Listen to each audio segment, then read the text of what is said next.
विधानसभा चुनाव के बाद कितनी बदली मध्य प्रदेश की सियासत, इस बार किसका दावा कितना मजबूत। मध्य प्रदेश में पिछला विधानसभा चुनाव कई मायनों में बेहद रोमांचक रहा था। 230 सदस्यीय विधानसभा में कांग्रेस को बहुमत से 2 कम 114 सीटें मिली थीं। वहीं भाजपा 109 सीटों पर आ गई। मध्य प्रदेश में इसी साल नवंबर दिसंबर में विधानसभा चुनाव होने हैं। भाजपा कांग्रेस समेत सभी दल चुनावी तैयारियों में जुट गए हैं। चुनाव के पहले भाजपा ने महिलाओं को हर महीने 1000 देने की लाडली बहना योजना का ऐलान किया है।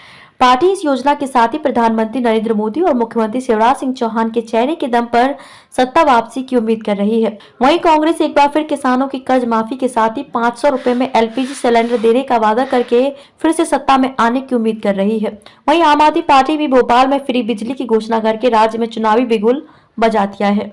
बीते 5 साल में यह राज्य 2 सरकारें देख चुका है। 2018 में आए चुनाव नतीजों के बाद राज्य में 15 साल बाद कांग्रेस ने सरकार बनाई। कमलनाथ राज्य के मुख्यमंत्री बने। हालांकि राज्य की कमलनाथ सरकार 15 महीने तक ही चल सकी।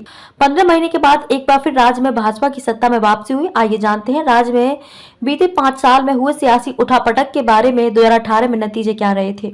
मध्य प्रदेश में पिछला विधानसभा चुनाव कई मायनों में बेहद रोमांचक रहा था। 230 सदस्यीय विधानसभा में कांग्रेस को बहुमत से 2 कम 114 सीटें मिली थी। वहीं भाजपा को 109 सीटों पर आ गई थी। हालांकि यह भी दिलचस्प था कि भाजपा को 41% वोट मिले जबकि कांग्रेस को 40.9% वोट मिले थे। बसपा को 2 जबकि अन्य को 5 सीटें मिली। नतीजों के बाद कांग्रेस को बसपा, सपा और अन्य के साथ मिलकर सरकार बनाई। इस तरह से राज्य में 15 साल बाद कांग्रेस के नेतृत्व में सरकार बनी और कमलनाथ मुख्यमंत्री बने। चुनाव के 2 साल बाद हुआ बड़ा सियासी ड्रामा। दिसंबर 2018 से मार्च 2020 तक कांग्रेस ने सरकार चलाई। इस दौरान कई मौके आए जब पार्टी के नेताओं ने अपनी सरकार पर वादे पूरे करने के लिए दबाव बनाया। 15 महीने पूरे होते होते कमलनाथ सरकार की सत्ता से विदाई की पटकथा तैयार हो चुकी थी।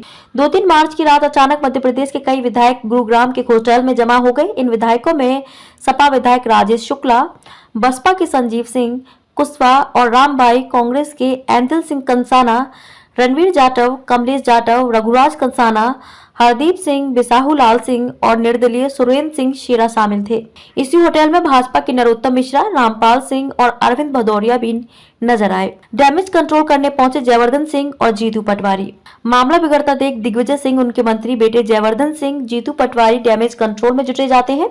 पटवारी और जयवर्धन भी उसी होटल में पहुंच जाते हैं जहां बाकी विधायक जमा हुए थे। करीब 2 घंटे के ड्रामे के बाद दोनों रामबाई और 3 कांग्रेस विधायक एंदल सिंह कंसाना, रणवीर जाटव, कमलेश जाटव को लेकर लौटे। वहीं रघुराज कंसाना, हरदीप सिंह डंग, बिसाहू लाल सिंह, राजेश शुक्ला, संजीव सिंह कुशवाहा और सुरेंद्र सिंह बेंगलुरु पहुंच गए।